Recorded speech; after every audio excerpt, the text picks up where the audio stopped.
শুভ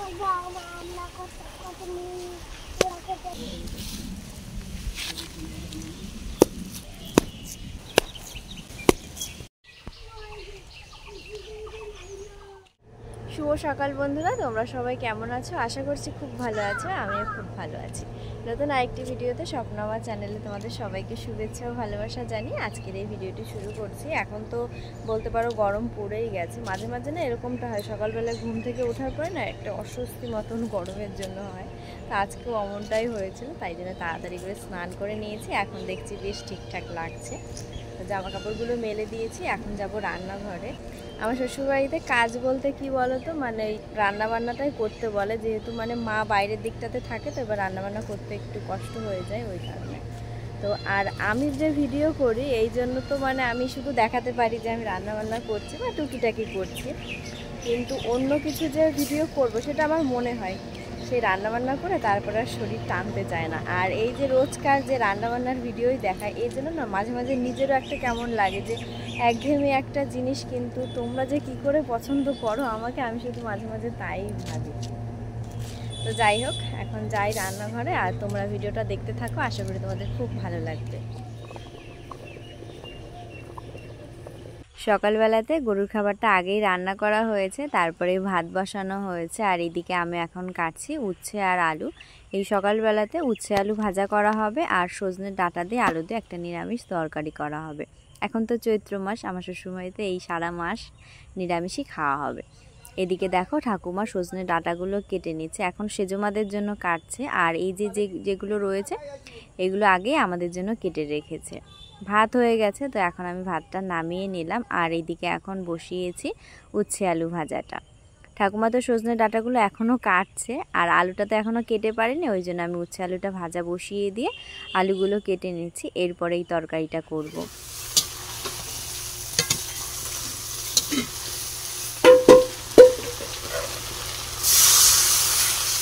এই যে এখন ডাঁটা আলুর তরকারিটা বসালাম, এটা রান্না হয়ে গেলে সবাইকে খেতে দেওয়া হবে। আজকে ধান সেদ্ধ শুকনের কাজটা নেই, আজকে হচ্ছে ধান ভাঙানোর কাজ রয়েছে। বাবা কাকার সবাই ওইদিকে ধান ভাঙাচ্ছে, আর মা কুড়ো ঝাড়ছে, মানে আগের দিনের কুড়ো ছিল সেইটা এখন ঝেড়ে নিচ্ছে। আর এদিকে আমি রান্না করছি, ঠাকুমা তো কিছুটা গুছিয়ে দিল। আর তোমরা অনেকেই বলো যে মানে টুল নিয়ে বসে তাই রান্না করতে। টুল বলতে কি বলো তো, মানে মাকে বলা হয়েছিল যে আমার এরকম কষ্ট হয়, মা ভেবেছিল যে একটা প্লাস্টিকের টুল কিনে আনবে, কিন্তু সে মার আর কি বাজারে যাওয়াও হয় না আর কেনাও হয় না। ওই জন্য মা তো মাটির কাজ করে, চারি বানায়, তো ওখান থেকে ছোটো মতো করে বানিয়ে নিয়ে এসে, কিন্তু ওটাতে না একটা সমস্যা, মানে যখন তখন ফট করে সরিয়ে নিয়ে ওঠা যায় না, মানে একটু কষ্ট হয়। ওই জন্য মাঝে মাঝে নিতে ইচ্ছা করে না, আর শক্ত জায়গাতে বসলেও মানে একটু কষ্ট হয়, ওই জন্য আর কি কোনো সময় নিই তো কোনো সময় নিই না। তবে আজকে আর কি নিয়েই কাজ করেছিলাম। রান্না করা হয়ে গেছে, এখন এই যে আমি ভাত নিয়ে বসেছি। নিয়েছি এই যে উচ্ছে ভাজা, উচ্ছে ভাজা খেতে আমার ভীষণ ভালো লাগে, ওই জন্য একটু বেশি করেই নিয়েছি। আর এদিকে নিয়েছি আলু সেদ্ধ, ঘি, আর তার সাথে একটু কাঁচা লঙ্কাও নিয়েছি। তো এখন খাওয়া দাওয়া করবো। আর ডাঁটা আলুর তরকারি করেছিলাম, কিন্তু ওইটা এখন খাবো না। আমি খেয়ে উঠেছি, তারপরে এই দাদুটা এসছে, ওনাকে খেতে দিয়েছি। সবসময়ের জন্য আগে নিচে বসে খেত, কিন্তু এখন ওনার শরীরটা অনেকটাই খারাপ, বলে কি নিচে বসতে পারি না, ওই জন্য চেয়ারেই বসে। সামনে বেঞ্চ দেওয়ার কথা বলা হয়, কিন্তু সে নিতে চায় না, ওই বলে কি কোলের মধ্যে করে নিয়েই খাওয়া দাওয়া করব। তাই আর কি ওনাকে খেতে দিয়েছি। ওনার না বাড়িঘর সব আছে, ছেলে বৌমা নাতি। কিছুদিন আগেও আর কি এই বাড়িতেই এসেছিল ওনার ছেলে বৌমা, মানে এদিকে কোনো একটা কাজে এসেছিলো, সেখান থেকেই আর কি ওনার সাথে দেখা করতে এসেছিলো। আর ওই দাদুটা এই বাড়িতে নিয়ে এসছে। ওনারা ছিল অনেকক্ষণই, আর কি বলছিল যে বাড়িতে যায় না, এরকম আর কি ঘুরে ঘুরে বেড়ায়, যখন মন চায় তখন আর কি যায়, অল্প সময় থেকে আবার চলে আসে, রাত্রেবেলাতেও বাড়িতে থাকে না। তো মানে যেখানেই খাওয়া দাওয়া পায় কিনা সেখানেই খাওয়া দাওয়া করে, আর বেশিরভাগ মানে এই বাড়িতে ওনার আসতে বেশি ভালো লাগে, সেই জন্য আর কি সবসময়ের জন্য এই বাড়িতেই আসে। আজকে আর কি মা ঠাকুমা দুজনেই তো এই ঘুটের এই দিকটাতে কাজ করছিল, ওই জন্য আমি ছিলাম, তাই জন্য আর কি আমিই খেতে দিয়েছিলাম। মানে যখনই আসে কিনা এই বাড়ির সবাই না মানে জিজ্ঞাসা করে যে কোথাও খেয়েছে কিনা, ভাত দেবো কিনা, এরকম বলে। তো মানে অন্য জায়গার থেকে তো খেয়ে আসে, সেই জন্য আর কি আগে থেকে জিজ্ঞাসা করে নেয়। তো যখনই আসে কিনা তখনই সবাই আর কি খেতে দেয়। আর আমি মার কাছে শুনতে আসছিলাম যে দুপুরবেলাতে কি রান্না হবে কি না। তো ঠাকুমা আর কি ঘুঁটেগুলো উল্টে দিচ্ছিল, মানে আগের যে ঘুঁটেগুলো ছিল ওইগুলো, তো ভাবলাম কি যে তাহলে আমিও একটু হাতে হাতে করে নিই, তাহলে তাড়াতাড়ি করে হয়ে যাবে। তো ঠাকুমার সাথে তো ঘুঁটেগুলো উল্টে দিয়েছি, আর এদিকে মা ঘুঁটে দেবে করে গোবরগুলো আর কি আগের থেকে একটু চটকে নিচ্ছিল। তো ভাবলাম কি যে তাহলে মায়ের সাথে আমিও ঘুঁটেগুলো দিয়ে নিই। এর আগে একবার ঘুঁটে দেওয়া হয়েছিল, সেটা হচ্ছে চাতালের ওই পাশটাতে, ওইখানটায় বসে আমি একবার ঘুঁটে দিয়েছিলাম মায়ের সাথে। মা আর কি ঘুঁটের জন্য এমনি করে দিচ্ছিল, আর আমি আর কি ঘুঁটেগুলো দিয়ে দিচ্ছিলাম। এরকম করলে না মানে অনেকটা তাড়াতাড়ি করেই হয়ে যায়। আজকেও ঠিক তেমনই হচ্ছে। আমাদের বাড়িতে না এরকম ঘুঁটে দিত না কখনো, মানে আমরা তো মুঠে বলি, অনেকে মশালও বলে, আর কি কি নাম আছে জানি না। তো ওই রকমটা দেওয়া হতো, কিন্তু আমার শ্বশুরবাড়িতে তো দেখি যে এরকম ঘুঁটে দেওয়া হয়, কিন্তু এতটা বড় বড় হয় না, মানে যখন রান্না করা হয় তখন আর একটা ঝামেলা, মানে শুধু হয় পা দিয়ে ভাঙো নয় 2 হাত দিয়ে চেপে ভাঙো, এরকম করেই করতে হয়। সে শুধু আমি বলে না, সবাই আর কি রান্না করতে গেলেই ওরকমটা হয়। তো ওইদিকে ঘুঁটে দেওয়া হয়ে গেছে, আর এসছি এই দিকটাতে। তো দেখো ভাই রান্না করছে, মানে সকালবেলাতে ওই যে সজনে ডাঁটা দিয়ে আলু দিয়ে তরকারি করা হয়েছে, ওই তরকারিটা ভাই খাবে না বলছে, ওই জন্য সে জুমাদের ঘর থেকে কয়েকটা সয়াবিন নিয়ে এসছে। এই ঘরে সয়াবিনটা আনতে হবে, আনা নেই। আর পনির রয়েছে, তো বলা হয়েছিল তাহলে একটু পনির রান্না করে তাহলে মানে ও রান্না করতে পারে, কিন্তু গ্যাসে রান্না করেছে সব দিন, আজকে প্রথম আর কি উনুনে রান্না করছে। তবে অল্প একটু পনির নিয়েছে আর সয়াবিন, এই দিয়ে আর কি তরকারিটা বানাচ্ছে। সকালবেলাতে একবার স্নান করেছিলাম, আর এই যে এখন আবার স্নান করে উঠলাম। ঘুঁটে দিয়েছি ওই কারণে এখন স্নান করা হলো। এই গরমের শুরুতে এই 2 দিন হলো মানে 2বার স্নান করেছি। এর আগের দিন করেছিলাম মানে সকালে একবার, আর বিকেলবেলাতে গিয়ে করেছিলাম। আর তারপরের থেকে একটু ঠান্ডা ভাবও রয়েছে এখন, মানে কি এমন একটা গরম, মানে ওই ঠান্ডার কারণে মানে ফ্যানও চালাতে পারছি না, আবার ফ্যান না চালিয়েও থাকতে পারছি না, এই রকম হয়েছে।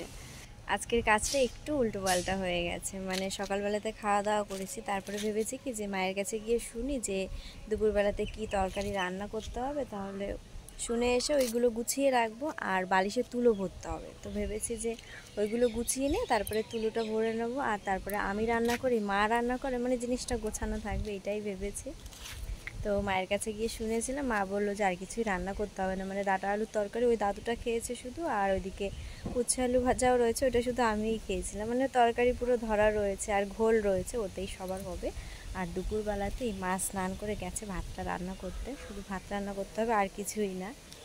তো ভেবেছিলাম তো তুলোটা ভরবো, কিন্তু সে হয়নি। তো এই ঘুঁটে দেওয়ার পর এখন স্নান করে এসছি, তবু আজকে তুলোটা ভরে নেবো, মানে বালিশগুলো না এতটা নরম হয়ে গেছে। আমার তো সমস্যা হয় না, কিন্তু ওর একটু সমস্যা হচ্ছে, মানে অনেকটা নিচু হয়ে গেছে, ওই কারণে। আমাদের বিয়ের সময়টাতে আমার মা এই মাথার বালিশ দুটো দিয়েছিল, এই বালিশে এত বেশি তুলো ভরা হয়ে গেছিলো যে 2টো ভেঙে 3টে বানিয়েছিলাম, তাহলে ভাবো।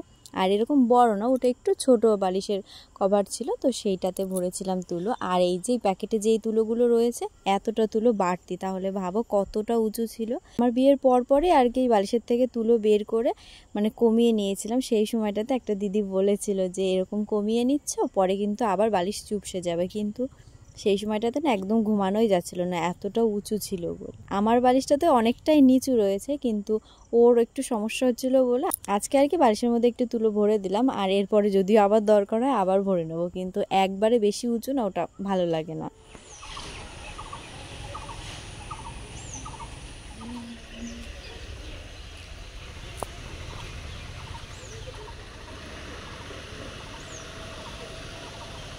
বিকেলবেলাতে অফিস থেকে বাড়িতে এসেছিল, আর এখন ধরো ওই 7টার বেশি হয়ে গেছে। এখন বলছে ও বাজারে যেতে। এখন তো চৈত্র মাস চলছে, আর বাড়িতে তো নিরামিষ। আমি তো একবার তাও মামা বাড়িতে গিয়ে মাছ আর ডিম খেয়েছিলাম, কিন্তু ও তো সেটা খায়নি এই কয়দিনের মধ্যে একদিনও। ওই জন্য ওর মনটা খুব টানছে যে মাছ ডিম এইগুলোই খাবো, কিন্তু বাড়িতে তো আনা যাবে না। আগের বার তো তাও মানে বাবা এনে রেখেছিল, আমি সেই সময় নতুন ছিলাম, ওইটাই ভেবে হয়তো রেখেছে যে খেতে পারবো কি পারবো না, সেই কারণে আগেরবার তো খেয়েছিলাম, কিন্তু এইবারটাতে বাড়িতে একদমই আনা হয়নি। আর ওর খুব মন হয়েছে যে একটু চাউমিন খাবো, আর এদিকে আমি বলছিলাম যে আমি আসবো না, ও বলছে যে তুমি চলো, না হলে আমি একা একা গিয়ে কি করে খাবো। তো সেই জন্যই আর কি ওর সাথে আসা হয়েছে, আর 1 প্লেট নেওয়া হয়েছে, দুজনে আর কি ভাগ করেই নিয়েছি। ও তো অফিসে বাড়ির থেকেই যাওয়া আসা করে, শরীরে একটু আলাদাই কষ্ট হয়। এবার এই ডিম মাছ এগুলো না খেলে না শরীরে একটু কষ্ট হয়, তো ও এসব না খেয়েও থাকতে পারে না। ও বলে যে আমার যখন মন চাইবে আমি মাছ খাবো, যখন মন চাইবে আমি নিরামিষ খাবো, কিন্তু একদম ধরা বাঁধা যে এতগুলো দিন নিরামিষ খেতে হবে, এতগুলো দিন মাছ মাংস খেতে হবে। ওর সেটা পছন্দ হয় না, আমারও ঠিক একই রকম। তো এদিকে আমরা খাওয়া দাওয়া করে নিয়েছি, এখন যাচ্ছি আমরা বাড়ির দিকে। আর এখনও মানে বাড়ির থেকে বেরোতেই ইচ্ছা করে না, রাস্তা যে এত পরিমাণে খারাপ, মানে যেদিকেই যাও না কেন সেদিকে রাস্তাটা বেশিরভাগই খারাপ। যতই সাইকেলে মানে সাবধানে চালানো হয় কিনা, তবুও শরীরে একটা আলাদা কষ্ট লাগে, ওই জন্যই বেরোতে মন চায় না। তবুও তো ওর মানে জোড়াজড়িতে তাই বেরোনো হয়। তো এখন যাই আমরা বাড়িতে। আর আজকের ভিডিওটাও আমি এখানেই রাখছি, দেখা হবে নতুন একটা সুন্দর ভিডিওর সাথে। সবাই ভালো থেকো, সুস্থ থেকো। আর আজকের ভিডিওটা কেমন লাগলো অবশ্যই কিন্তু কমেন্ট করে জানিও। তাহলে চলো, সবাইকে টাটা।